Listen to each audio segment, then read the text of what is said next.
cours destiné aux externes et aux internes en médecine sur la plateforme Tebpedia qu'on va remercier au passage.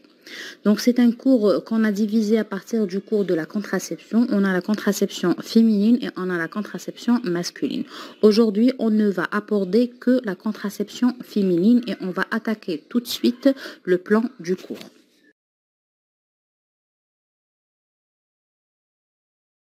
Le cours contient 4 chapitres: la contraception orale, pilule ou hormonale, œstroprogestatif, microprogestatif, macroprogestatif et pilule particulière, contraception mécanique, diaphragme, préservatif et DU, contraception chimique, c'est les spermicides et les méthodes naturelles. L'indice de Pearl est une entité à connaître par cœur pour les externes et les internes et tous les médecins d'ailleurs. C'est une formule qui évalue l'efficacité de la contraception, le nombre de grossesses fois 12 ou fois 100 sur le nombre de mois d'exposition à la contraception. C'est un pourcentage qui va nous permettre et va nous aider à convaincre le couple pour telle ou telle contraception. Donc chaque contraception, comme les 4 chapitres qu'on a donnés tout à l'heure, a son indice de Pearl à connaître à peu près pour avoir à peu près une idée sur les contraceptions efficaces et celles qui sont moins efficaces. On va aborder tout de suite les méthodes par méthode. Donc la contraception orale œstroprogestatif qui se prend 21 jours et 7 jours d'arrêt. Donc elle nécessite une prise de poids, un examen des seins, un frottis, une tension, un bilan métabolique des glucides et des lipides. Les œstroprogestatifs mini-dosés, donc on a les combinés comme mini-drill, on a les biphasiques et les triphasiques. Donc ce sont des contraceptions œstroprogestatifs. Ça veut dire que ça contient de l'œstrogène et de la progestérone. En cas d'oubli, on prend le comprimé et on va prendre nos précautions dans les 7 jours qui suivent. Donc c'est comme ça que ça se prend, ces contraceptions, que ce soit œstroprogestatif normodosé ou bien mini-dosé avec les 3 types combinés, biphasiques et triphasiques. Pour les combinés, on a l'exemple de mini-drill. Les biphasiques, c'est la dépale et la triphasique, c'est le trinerdiol. Pour les microprogestatifs, ils ont une action utérine, une action anti-glaire et une action antinidatoire qui se prend en continu pour les microprogestatifs. Pour les progestatifs injectables, ils ont une indication assez importante chez les malades psychiatriques. Et pour les macroprogestatifs, ils n'ont pas l'AMM pour une contraception. Donc, on ne les utilise pas normalement pour la contraception, mais dans certains cas, on est amené à les utiliser comme contraception à partir du 5e jour du cycle. La pilule du lendemain est très intéressante. C'est une pilule d'urgence qu'on utilise dans les 72 heures après un rapport non protégé. Et c'est une pilule qu'on prend en cas de viol aussi. Après les œstroprogestatifs et la contraception orale, on a la contraception mécanique. Il y a les obturateurs féminins, les condoms ou bien les préservatifs et on a le dispositif intra-utérin. Pour les obturateurs féminins, ce sont les diaphragmes qu'on met dans le vagin, enlever 6 à 8 heures après le rapport. Pour les préservatifs, donc il faut les mettre et les retirer rapidement. Pour le DU, donc il nécessite un col sain, un isthme sain, un utérus qui est sain et ça nécessite un frottis qui est normal. On a 2 types, à cuivre et à progestérone. Pour la contraception chimique, les spermicides, ce sont des agents tensioactifs, bactéricides avant chaque rapport et on ne doit pas utiliser de savon et il est en complément avec les autres contraceptions qui ont un indice de perte qui est moins important. Pour la méthode naturelle, abstinence périodique, méthode d'Ogino, c'est une méthode par température, une méthode du retrait bien sûr et on a la méthode aussi de Billing. Méthode Belling, c'est une méthode par la glaire, donc par observation de la glaire. La stérilisation par contre, c'est la LDT, c'est la ligature des trempes qu'on utilise après la césarienne dans certaines indications particulières.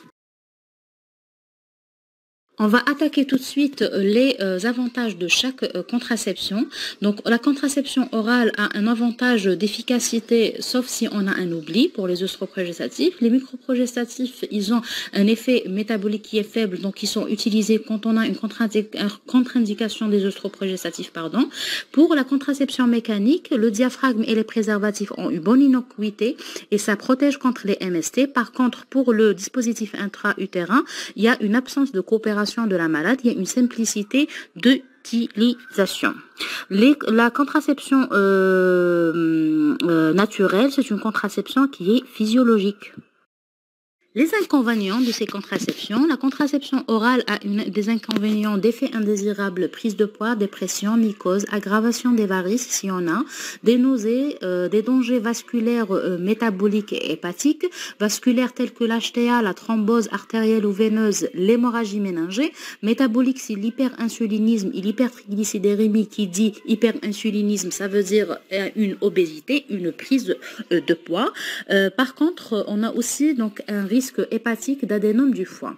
Pour les mini-dosés, on a un risque de métrorragie, de dystrophie kystique avec une stimulation continue sans ovulation. Il faut se méfier des interactions médicamenteuses avec la rifampicine, l'ampicilline, les anticonvulsivants. Pour les microprogestatifs, on a des dysovulations, des troubles du cycle, donc un risque de GU et une efficacité qui est moindre. Par contre, pour les macroprogestatifs, on a une atrophie de l'endomètre, on a un saignement intermenstruel, c'est-à-dire on a donc des troubles du cycle, une prise de poids par hyperinsulinisme qui revient à chaque fois avec les pilules, avec la contraception orale. Pour la contraception mécanique, comme par exemple les diaphragmes, ça nécessite une manipulation et un apprentissage, décourage la femme et inhibe parfois le mari. Les préservatifs, le retrait rapidement inhibe le mari et la qualité des rapports n'est pas au top par rapport aux couples qui en témoignent. Pour le dispositif intra-utérin, donc il nous donne des fois des ménorragies, il nous donne des hémorragies, des spottings et même des douleurs. Il a un risque d'expulsion et un risque de grossesse quand même. Et il y a un danger de grossesse extra-utérine, de perforation et d'infection. Pour les spermicides, il modifie la flore, il lubrifie plus que d'habitude et il y a un risque de grossesse quand même, donc il a un indice de perle qui est mauvais. La méthode naturelle, elle est physiologique mais elle nécessite un cycle très régulier et elle a une fiabilité qui est médiocre. On arrive aux contre-indications que vous devez connaître par cœur pour votre examen et pour votre exercice après. Donc la pilule, on a des antécédents, les contre-indications pour les normaux et les minodosés sont les antécédents d'accidents cérébraux, l'hyperlipidémie, l'hypercholestérolémie, les cancers, les fibromes, les diabètes, l'ictère cholestatique pendant la grossesse, l'adénome hypophysaire, l'âge plus de 35 ans et le tabagisme. Par contre, pour le diaphragme, les prolapsus, les vagins étroits, les cystites à répétition et la grossesse récente, ce sont des contre-indications au diaphragme. Pour le DU, donc il y a des contre-indications absolues, c'est la grossesse bien sûr, c'est les antécédents de GU, infection génitale, cervicite à répétition avec les MST, béance cervico-ismique, malformation utérine, fibrome utérin, hémorragie non étiquetée, anomalie de la crasse sanguine ou maladie du sang pour le stérilet à cuivre. Il y a d'autres contre-indications qui sont relatives, ce sont des contre-indications par rapport aux AINS qu'on prend à long terme et aux valvulopathies avec un risque hémorragique. On a un quiz qu'on va faire maintenant et ce cours-là, vous allez le trouver sur le blog. Je vais vous laisser le lien avec la plateforme Tebpedia. La première question du quiz, je vous invite à répondre aux commentaires. La contraception orale par œstroprogestatif est contre-indiquée de manière absolue ou relative dans les cas suivants, sauf un. Multipare, hypertension artérielle, phlébite profonde, hépatite cholestatique et fibrome utérin. On vient de donner la réponse. Donc avec les contre-indications, le chapitre que je vous ai donné il y a quelques minutes. Donc il faut connaître les contre-indications par cœur pour votre examen et même pour votre pratique au cabinet, à l'hôpital, avec même votre famille. Donc vous allez être amené à répondre à cette question tout au long de votre parcours. Pour la deuxième question, l'administration d'un contraceptif œstroprogestatif normodosé, cette fois, est déconseillée chez les femmes qui ont une intolérance aux hydrates de carbone, ont un antécédent de phlébite du postpartum, HTA légère, qui fument, les femmes qui fument un paquet de cigarettes par jour ou celles qui ont eu une conisation pour dysplasie moyenne. Donc là, on a donc une question à choix multiple. Donc vous devez choisir plusieurs réponses pour cette question. Il nous reste un autre cas clinique que je vais vous donner tout de suite. Vous pouvez laisser les réponses aux commentaires. Et on va répondre la prochaine fois. On va voir ce que on pourra faire une autre vidéo. Le cas clinique n'est pas très visible. Je pense que je vais vous le laisser soit en commentaire épinglé, soit sur un fichier PDF ou bien sur les commentaires. Je vais voir avec Teppedia comment faire parce que c'est un cas clinique qui est assez intéressant. Voilà pour le cours d'aujourd'hui.